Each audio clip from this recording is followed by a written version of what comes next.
Bu Nita, selamat siang Bu Mingve. Saya Nita dari Lokseumawe, Aceh. Anak saya Kavindra usia hampir 9 tahun belum bicara satu kata pun. Kalau diperintah mengerti. Sekarang kalau disuruh menirukan kata Kavin cuma senyum-senyum. Kadang sambil buka mulut tapi tidak keluar kata-kata. Apa yang sebaiknya saya lakukan, Bu? Bu, ini mungkin kalau Kavindra ini dia harus aware itu sadar terhadap oral motornya, Bu. Nah, dia katanya udah mengerti, diperintah mengerti. Diperbanyak perintah menirukan. Jadi menirukan motorik kasar, motorik halus, setelah itu motorik oral, dia sudah bisa dia buka mulut aja, kita ngomong itu kan belum tentu mulutnya itu bukanya sama. Kalau buka aja itu biasanya yang keluar "a" gitu ya. Kalau dia bisa buka mulut dan nggak bisa keluar suara, berarti anak ibu itu biasanya mungkin nggak bisa meniup. Jadi mungkin meniupnya ini nggak kuat karena "a" itu juga butuh tiupan walaupun lemah. Jadi ibu cek kalau sudah bisa mengikuti gerak mulut kita seperti A sama O sama I itu semua bentuk mulutnya, buka mulutnya bentuknya nggak sama, Bu. Jadi ibu latihlah bentuk mulut itu dulu plus dia harus bisa meniup, gitu ya. Meniup dari yang paling mudah sampai yang paling sulit. Oke. Terus selain bentuk mulut, ibu juga harus latihan lidahnya. Ada kata-kata yang harus dikatakan dengan lidah ada di posisi mana. Jadi bukan cuma mulut, tapi lidah itu juga mempengaruhi. Jadi anak Anda harus bisa menirukan bentuk mulut, macam-macam bentuk mulut, dan menirukan lidah itu dimanapun, di luar, di mulut, di atas di belakang gigi atas, di langit-langit. Nah, itu dulu. Jadi lidahnya itu bisa atau bisa ditaruh di kiri, di kanan. Itu yang bisa kita amati, latihan lidahnya. Tetapi nanti ada beberapa aktivitas lidah untuk mengeluarkan suara yang kita nggak bisa amati dari luar. Jadi kita harus pakai apa itu ya?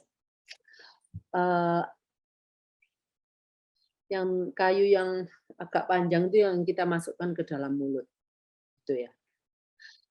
Oke, itu dulu, Bu. Jadi saya mau Ibu bisa mendengarkan, selain Ibu melakukan gerakan-gerakan yang tadi saya katakan, Ibu tambahlah kosakata reseptifnya sebanyak mungkin. Supaya nanti seperti yang tadi saya katakan, perkenalkan kosakata apa saja toh yang dia sudah punya. Nah, kira-kira yang sudah punya itu yang dia lakukan setiap hari, benda-benda itu semua dia harus sudah tahu. Yang dia kata kerja yang dia katakan setiap hari, yang dia lakukan setiap hari, dia juga harus sudah tahu. Nah, setelah itu baru yang tadi saya ngomong, benda atau kata kerja yang berhubungan dengan yang sehari-hari kita ring keduanya kita kenalkan juga. Jadi Ibu masih banyak ini yang Ibu bisa lakukan. Ibu jangan cuman melakukan di mulut, tapi kosakata reseptif bisa ditambahkan juga, Bu. Oke, setelah itu Ibu lihat apakah ada sensitivitas di area mulut karena itu juga mengganggu, membuat anak-anak ini tidak mau menggerakkan otot-otot oral motornya. Oke.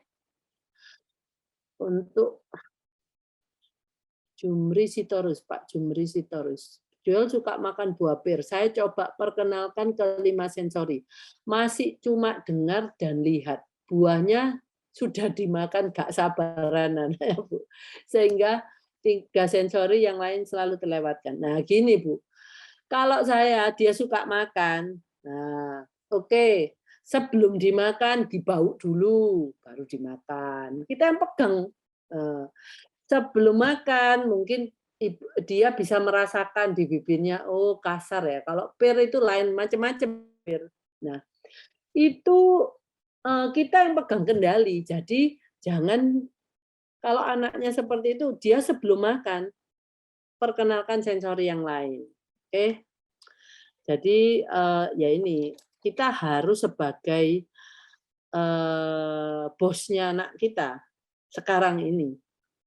Karena ibu juga di sini, ibu bisa melatih kemampuan menunggunya. Tunggu, bau dulu, terus makan, terus dipotong kecil-kecil. Nah, waktu motongnya dia juga tahu yang besarnya ini kayak gini, yang masih buahnya kayak gini, kalau habis potongnya kayak gini, habis potong kecil kayak gini, dia kelihatan semuanya. Tapi yang dia cuma harus lakukan adalah menunggu ibu memberikan ke mulutnya, tapi dia harus merasakan. Per, per. Nanti ibu kan ada kita minta ambil, kita nggak usah ngambil per. Dia disuruh ambil pakai tangannya satu. Cuman ada benda itu, per. Nah dia kalau pernya dipotong kecil-kecil, itu bisa berapa puluh kali dia mendengarkan ibu ngomong per. Per gitu ya. Jadi itu mengintegrasikan apa yang dilihat dengan apa yang didengar. Paling sedikit.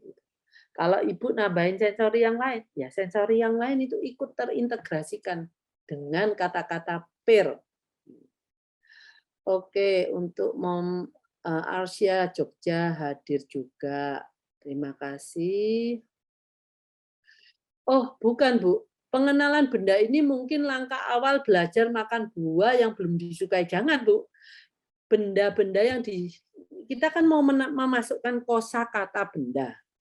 Mulailah dengan sesuatu kata benda yang dia sukai supaya dia itu hafalnya lebih mudah.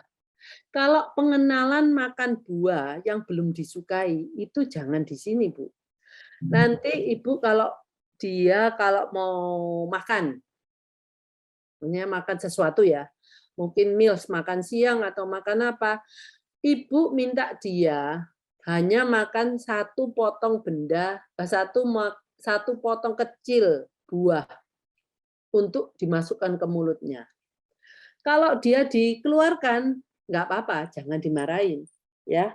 Nah itu caranya membuat anak senang makan sesuatu yang nggak disukai. Nah ini sampai kapan ya? Sampai lama-lama dia pasti suka. Nah itu cuma mengurangi sensitivitas di di mulutnya. Jadi kalau dia satu potong aja, dia nggak akan keberatan dan jangan dimarahin kalau memang anaknya nggak mau, ya. Oke, terus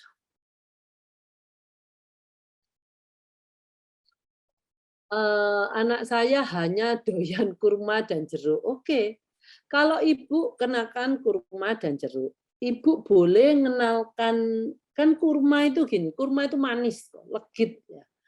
Jeruk itu jeruk yang mana? Jadi dari dua buah ini ibu cari buah-buahan yang kira-kira rasa teksturnya sama dengan ini. Nah, kalau saya lihat ini kurma kan ya manis, jeruk itu mungkin jeruk yang manis atau jeruk yang sedikit asam juga suka. Nah, Anda bisa cari buah-buahan lain yang kayak kurma. Kurma itu yang agak kering-kering ya. Kalau jeruk itu banyak airnya. Jadi saya kayaknya anak ibu kalau dari sisi itu nggak ada masalah. Berair atau kering, oke. Tetapi Mungkin dari sisi rasa dia lebih suka yang manis, teksturnya lembut, karena kurma dan jeruk itu sama-sama lembut. Jadi Ibu mulai dengan pisang mungkin, kurma itu mungkin dengan pisang mungkin agak sama-sama gitu, gitu. Jadi kita kalau sudah tahu anaknya suka apa, nah kita cari benda lain yang kira-kira semirip itulah. Sebelum, itu kan program memperbanyak apa yang bisa dimakan anak. Nah, lain lagi dengan program untuk me mencobakan buah yang belum disukai. Nah, lain lagi. Jadi jangan yang belum disukai hanya satu potong. Kalau mau coba, juga coba satu potong. Intinya kita tidak boleh marah kalau anak ini melepehkan, mengeluarkan dari mulutnya lagi makanan itu. Oh, nggak suka ya, masih belum suka. Oke, besok coba lagi ya. Kalau kita nice gitu, anaknya mau coba. Tapi kalau dikeluarkan terus kita marah-marah, wah anaknya lain kali aku disuruh masuk lagi, aku nggak mau makan. Oke, untuk Bu Siena Cikarang, selamat sore. Eee, pengen bisa makan buah yang lain. Oke, enggak apa-apa, Bu. Ini siapa ya? Saya lupa. Oh, Mom Arsya. Enggak apa-apa, Ibu cobakan dengan cara itu, tapi Ibu yang sabar, ya. Ibu satu nggak boleh marah, cobakan dalam, eee, apa, potongan kecil. Oke, Mama Patricia Omega Sianturi Samarinda Kaltim, selamat sore. Bu Elin, benar Bu Mingve karena juga belum bisa konsisten tirukan suara karena tiupnya masih belum kuat juga, Bu. Iya, itu tiup itu banyak kok, kita jangan niup-niup asal jangan, harus ada motivasinya. Anak-anak itu gini, kalau kita tiup nggak akan ada, dia kan ya nggak kelihatan udara yang keluar dari mulutnya. Maka itu berikan aktivitas tiup yang dia bisa secara visual melihat karena tiupnya ini terus seperti bubble. Karena tiup ini wah bisa keluar bubble. Karena tiup bola pingpong, oh bolanya bisa lari ya. Jadi aktivitasnya banyak, jangan membosankan niup-niup. Kalau anak ibu meniup seharinya bisa 100 kali tiupan, masa toh tiupannya terus nggak akan jadi kuat, itu kan? Oke. Untuk Bu Novia, anak saya Ferel umur 6 tahun, imitasi suara baru suku kata di belakang kata. Suku kata belakangnya lah, untuk mengajarkan artikulasi yang masih kesulitan. Nah, artikulasi ini kan harus ibu gini, kayak saya pernah ngomong kata-kata yang keluar dari bibir, ma, ba, pa. Itu apa? Itu hanya kita itu letak penekanannya berbeda, suara yang keluar sudah berbeda. Ma sama pa. Nah, jadi anak itu benar-benar harus aware dengan bibirnya. Maka lakukanlah banyak aktivitas dengan bibir, seperti dia bibirnya kita suruh seperti kiss bye, nah, terus dia suruh tertawa seperti kalau kita mau difoto, cheers. Apapun, kalau bibir itu bergerak dengan segala macam gerakan yang bisa dilakukan dengan bibir, artinya otak sudah bisa melakukan, memerintahkan bibir untuk melakukan gerakan-gerakan spesifik. Dan itu pastinya ada hubungannya dengan mengeluarkan suara. Jadi Ibu lakukan apapun yang bisa dilakukan dengan bibir.